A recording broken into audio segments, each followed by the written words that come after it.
2024 comes as the first full year of the Tinubu government since it was inaugurated on May 29, 2023. It then becomes imperative to set a template for it in the criminal justice sector. The scorecard of the previous regime in the areas of security, fight against corruption, and criminal justice is pathetically abysmal. Being a transition from one APC government to another, not many onlookers are enthusiastic about a cleansing of the audience table. However, the saying that opportunities to excel come as challenges holds true in this situation. The Tinubu government should seize the moment and turn the mountain of trials to testimonies. First is police reforms. Being the key law enforcement agency in the country, the place of the police force cannot be overstated. However, not a few Nigerians regard them with ignominy. The reasons are clear and deep-rooted. They engage in extrajudicial killings, torture of suspects, grave breaches of fundamental rights of citizens, arrest of citizens on trumped-up allegations, involvement in purely civil matters like land-related issues, landlord and tenant matters, debt recovery, intimidation of business competitors and political opponents, etc. In a research report titled Non-Compliance with Court Orders by Officers of the Nigerian Police Force, Implications for the Criminal Justice Systems, a non-governmental organization, the Network on Police Reform in Nigeria, NOPIN, noted that non-compliance with court orders can lead to mob justice, civil unrest, increased litigation against police, and violence against police officers. The report was released in 2023. To many Nigerians, the police constitute a clog in the ways of justice.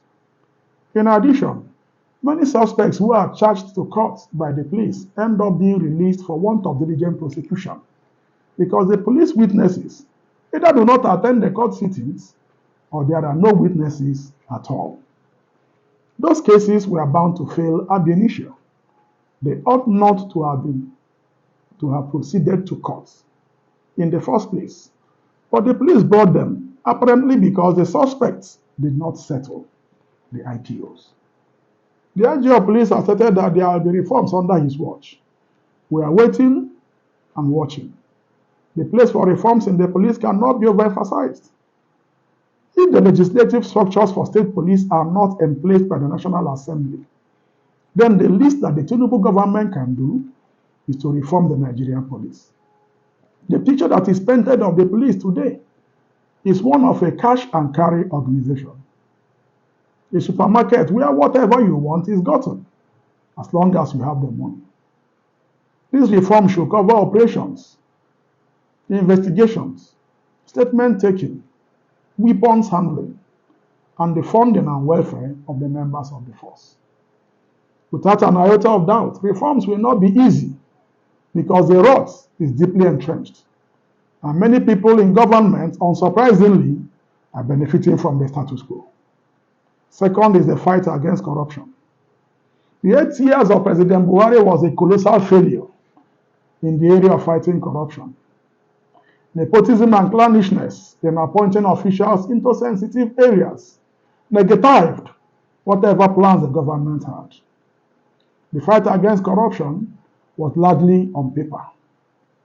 Like Nero, the 5th emperor of Rome, who played fiddle while Rome burnt, Buhari picked his teeth while our Commonwealth was frittered away.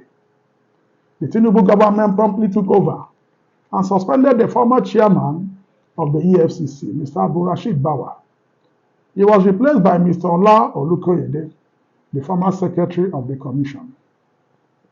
His appointment was enmeshed in controversy because he was not a serving or retired security officer in accordance with the EFCC Establishment Act. Despite the controversy, however, Tinubu did not budge. Now all eyes are on the commission.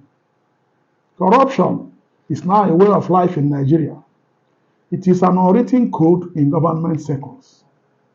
How this government will fight corruption remains a mystery because of its own antecedents during electioneering and the fact that not a few members have one baggage or the other. Recently, a former EFCC chairman and the President National Security Advisor, Mr. Nuhu Ribadu, enjoined Mr. Olukoyede to carry out an internal cleansing of the commission in order to position them for the uphill task of fighting corruption. Mr. Ribadu's advice is both timely and auspicious. Many Nigerians who have encountered the operatives have various tales to tell, mainly about the compromising disposition of the officers in cases. Very similar to the police, many EFCC operatives live larger than life, driving cars which value are way above their income, a lifestyle of opulence. Some videos on the social media about the EFCC lend credence to the NSA's advice. It will take an incorruptible officer to fight corruption to conclusion. And beyond this, many Nigerians see the appointment of some politicians by President Tinubu into key positions as a reward for their role in achieving victory for him at the polls and the courts. How the EFCC investigation dragnet will pull them in is something equivalent to solving a quadratic equation without coefficients. It's indeed a tall mountain for Mr. Olukoyede and his men to climb. It was once reported in 2016 that 55 Nigerians stole over 1.34 trillion naira in 8 years. It was also reported that a certain number of Nigerians can pay off Nigeria's debt from money stolen from the till.